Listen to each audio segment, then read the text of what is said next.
मानव की देह ये शरीर अपने आप को कोसने के लिए नहीं है।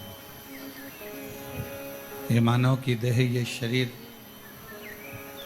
बड़ी मुश्किल से ना जाने कितने कितने कितने कितने दुख, कितने कितने जन्म हमने झेले होंगे, कितने जन्म हमने निकाले होंगे, तब जाकर ये मानव का शरीर प्राप्त हुआ है। और इस मानव शरीर को यदि आप दिन रात कोस रहे हो तो वो श्रेष्ठ है। इस मानव शरीर में जो बक्से लगे हैं वो तो सही लगे हैं, उसको वहां से सेट करो।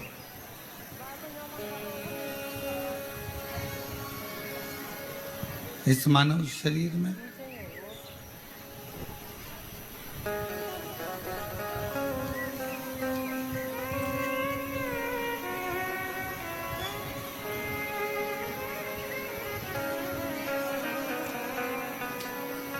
ये मानव शरीर के अंतर्गत एक परमात्मा की ज्योति इस शरीर के अंदर रहती है और वो परमात्मा की वसरेंद्र परमात्मा की ज्योति ही। आवाज आ रही है पीछे? नहीं आ रही।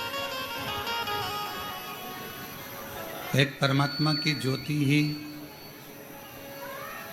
हमें परमात्मा से मिलाने का कार्य करती है। और शंभु शरण घड़ी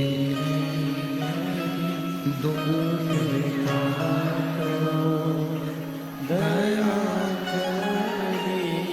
दर्शन आपो शंभु शरण मांगो घड़ी रे दुख काटो दया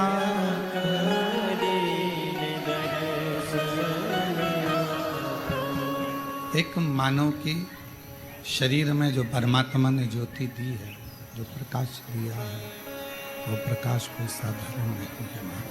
ज्योतिर्लिंग में जो ज्योति होती है, भगवान शिव का जो तेजपुंज प्रकाश होता है, वो हमारे हृदय में जो ज्योति होती है, जो ज्योति हमारे हृदय में रहती है, वो ज्योति शिवलिंग की ज्योति, सामने भगवान शंकर के शिवलिंग की ज्योति और एक हमारे मन की आत्मा के हृदय की ज्योति, उन दोनों ज्योतियों का संगम भगवान शिव के दर्शन के समय पर होता है।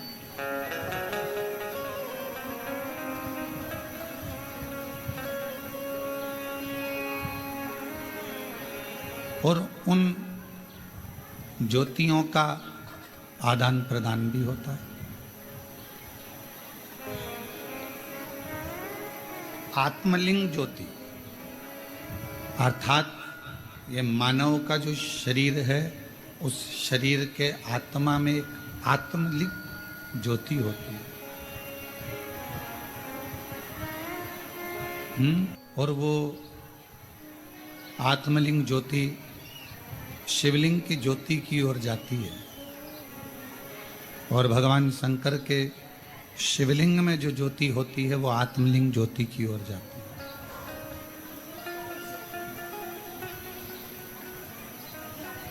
ये दोनों ज्योतियां आदान प्रदान होती हैं, दोनों ज्योतियां आदान प्रदान होती रहती हैं।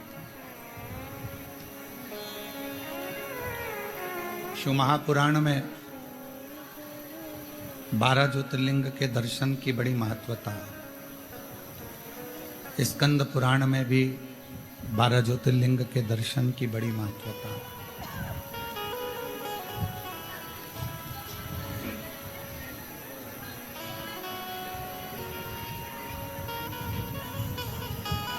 लिंग पुराण में भी 12 ज्योतिर्लिंग के दर्शन की महत्वता है। उन ज्योतिर्लिंग में पहुंचना और भगवान शंकर के उन ज्योतिर्लिंगों का दर्शन कर कर आत्म ज्योतिर्लिंग, आत्मलिंग और उसका प्रकाश, और जो सामने शिवलिंग है, ज्योतिर्लिंग है, उसका प्रकाश।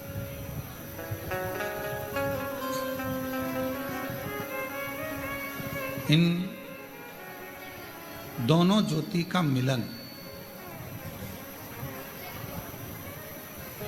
इन दोनों ज्योति के प्रकाश का मिलन हमें एक ऊर्जा प्रदान करता है, बल देता है, और एक ऐसा बल जिसके बल से ही हम संपूर्ण जगत का, संपूर्ण विश्व का कोई अच्छा कार्य कर पाते हैं। कावड़ लेकर आए हो आप लोग? कौन कौन लेकर आया था? सभी लोग लाए हो? रखो। तो जब कावड़ लेकर आप लोग चलते हैं, कावड़ लेकर जब आप लोग आते हैं, आप अपने घर में तो इतना चलते नहीं, चल पाते हो क्या? नहीं। इतना भूखे भी नहीं रह पाते हो। बार बार पानी भी पीना होता है, बैठना भी होता है, कार्य भी करना होता है, पर पाँव में छाले पड़ रहे हैं, एड़ियाँ दुख रही है, पाँव पूरा नस नस तड़प रही है, और तो भी आपके मन को, आपकी आत्मा को कोई बल दे रहा है, और उस आत्मा को, आपके मन को कोई बल प्रदान कर रहा है कि अभी और चलना है।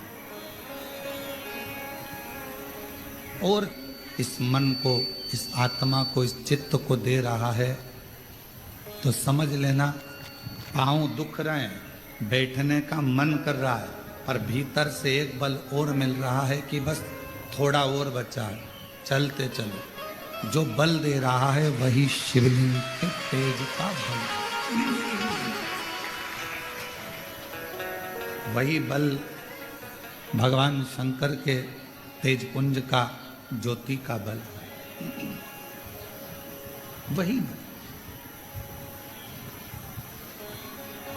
और वो बल केवल तुम्हें कावड़ की यात्रा के लिए ही नहीं मिलता है।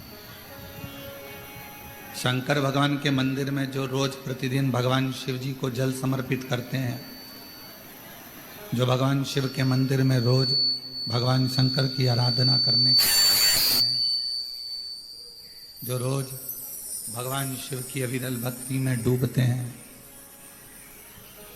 जो रोज भगवान शंकर का अविरल भजन धारण करते हैं, उनको शिव एक आत्म बल प्रदान करते हैं।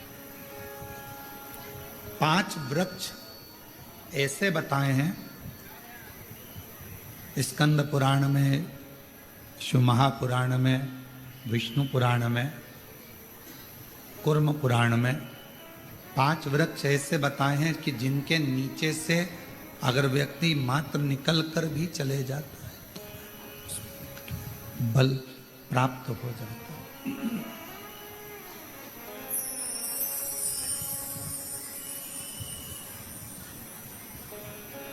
कभी मौका लगे तो आप, कभी आपको मौका लगे तो आप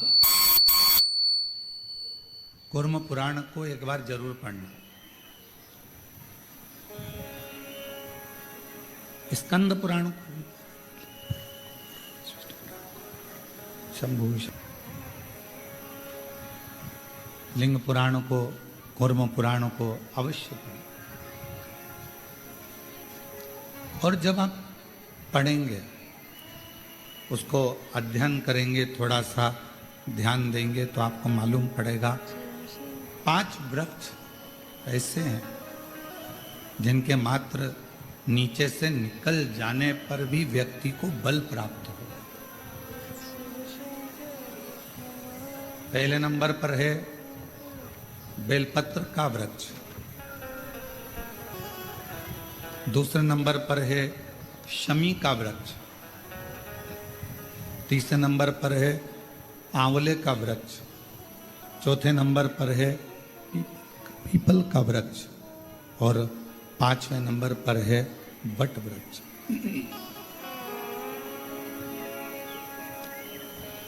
ये 5 वृक्ष, इन वृक्षों की मात्र छांव, इन वृक्षों की मात्र छाया हमको बल प्रदान करती है, हमें एक अलग से एनर्जी देती है, हमको अलग से बल देती है, अलग से एनर्जी देती है, अलग से बल प्रदान करती है। और इन वृक्षों के नीचे अगर मान लो कोई 5 minute, 7 minute, 10 minute, 15 minute, 20 minute कोई बैठ गया और वहाँ बैठकर भगवान शंकर के पंचाक्षर मंत्र का नमः शिवाय, षडाक्षर मंत्र का ओम नमः शिवाय या श्री शिवाय नमस्तुभ्यम का जाप या द्वादशाक्षर मंत्र ओम नमो भगवते वासुदेवाय का जप, राम नाम, कृष्ण नाम, शिव नाम का जप यदि कोई मन से इन वृक्षों की वृक्षों की छांव में बैठकर यदि करता है तो उसको अवश्य प्राप्त होता है, उसका फल उसे अवश्य मिलता है।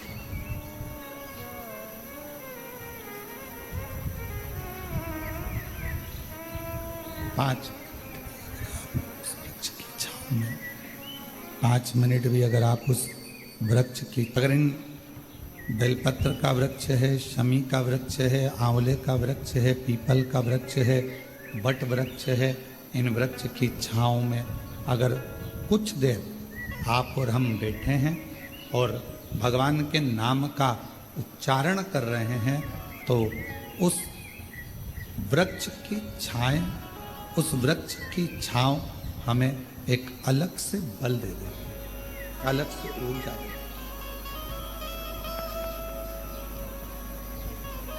और मेरी जीजियों, मेरे जीजाओं, मेरी बेटियों, बेटाओं, मेरी माताओं, मेरे भाई, मेरी बहनों,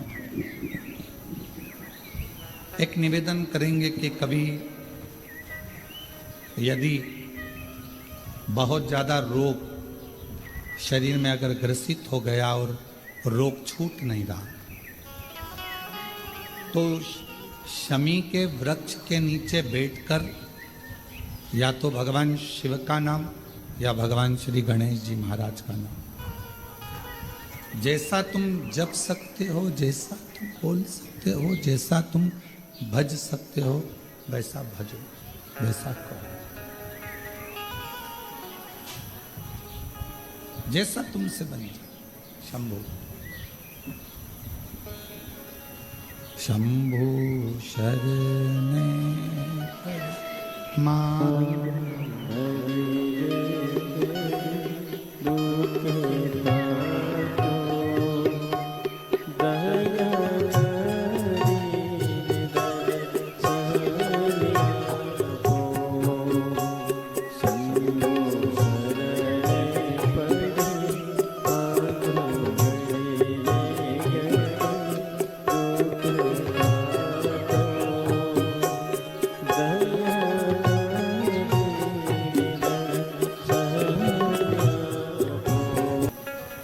हमारे शरीर में जो रोग होता है उस रोग के जितने भी तत्व होते हैं उनको शमी का वृक्ष खींचता।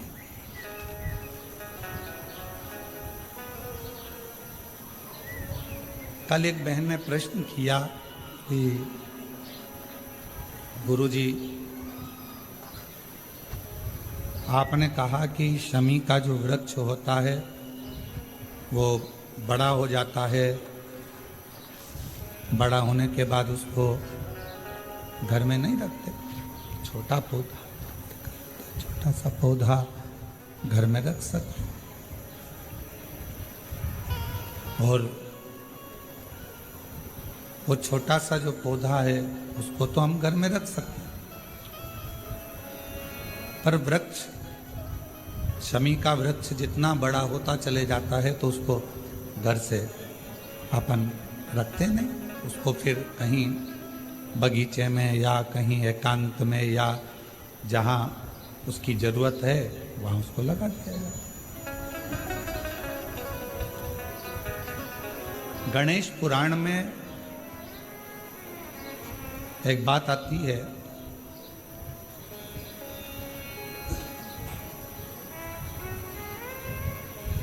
कि शमी का जो वृक्ष होता है वो रोग को खींच लेता, बीमारी को खींचता, तकलीफों को खींचता, दुख को खींचता, शरीर के रोगों को वो खींच लेता। तो शिव महापुराण की कथा में और गणेश पुराण की कथा से एक बात सीखने को मिलती है कि पौधा छोटा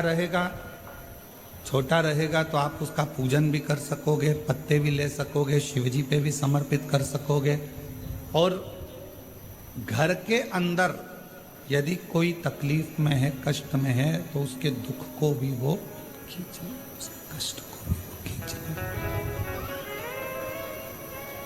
उसके कष्ट को, उसके दुख को खींच लेता है, उसके कष्ट को, उसके दुख को वो खींच लेता है। पर जैसे ही शमी का पौधा बड़ा हुआ, शमी का वृक्ष बड़ा हुआ, और उस वृक्ष के इर्द गिर्द से अगर निकल कर जा रहा है, शमी के उस वृक्ष के आसपास से, इर्द गिर्द से अगर कोई निकल कर जा रहा है तो उसके भी रोग को वो खींचता, उसके भी रोग को वो खींचता।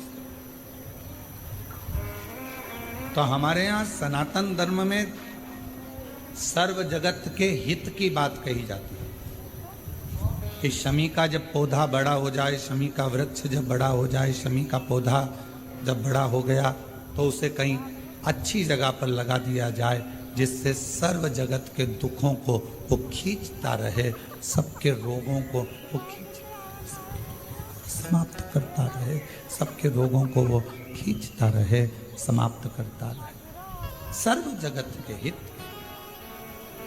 छोटा है पौधा अपने नजदीक। शिव महापुराण में 5 वृक्षों का जो वर्णन किया गया, पहले नंबर पर है बेलपत्र का वृक्ष, दूसरे नंबर पर है शमी का वृक्ष, तीसरे नंबर पर है आंवले का वृक्ष, चौथे नंबर पर है पीपल का वृक्ष, और 5वें नंबर पर है वट वृक्ष। ये हमको बल देते हैं और हमें जो बल प्रदान करते हैं, हमें जो एनर्जी देते हैं, हमारे दुखों को ये नष्ट करते हैं। हमको एक अलग से बल इन पौधों से, इन वृक्षों से प्राप्त होता है, हमें प्राप्त होता है। और वो जो बल है, और हमको जो बल मिलता है इन वृक्षों के नीचे बैठकर, इन वृक्षों के नीचे भगवान का भजन कर कर, स्मरण कर कर, कीर्तन कर कर, मंत्र जाप कर कर, नाम जाप कर कर, वो बल एक अलग ही बल है, वो बल एक अलग। और शंभु शरणे मांगू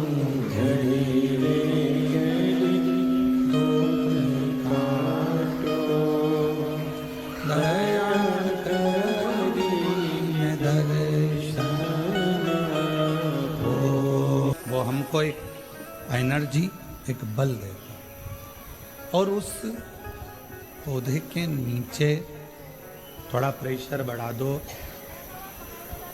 उस पौधे के नीचे जब हम बैठते हैं, भगवत भजन करते हैं, नाम जाप करते हैं, स्मरण करते हैं, तो उसका फल हमको अधिकता में प्राप्त होता है। अधिकता में।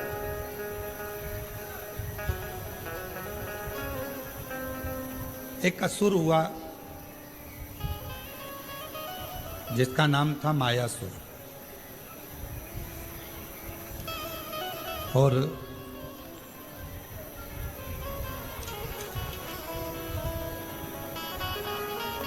वो बड़ा प्रबल था।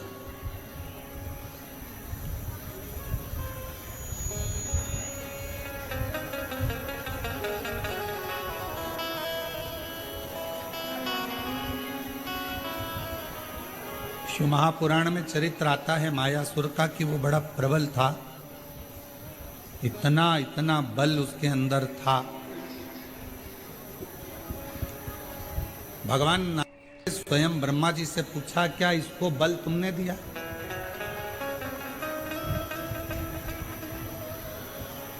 ब्रह्मा जी बोले, नहीं नहीं नहीं, मैंने कोई इसको बल नहीं दिया। फिर को इसको बल भगवान विष्णु जी ने भगवान ब्रह्मा जी ने भगवान विष्णु जी से पूछा, क्या आपने बल दिया इसको? नहीं नहीं, मैंने बल नहीं दिया।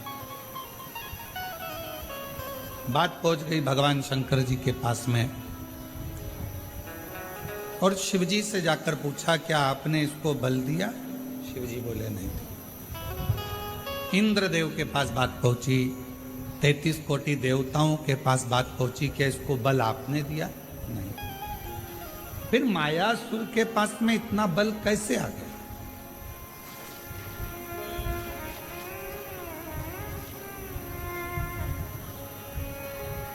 असुर है, राक्षस है,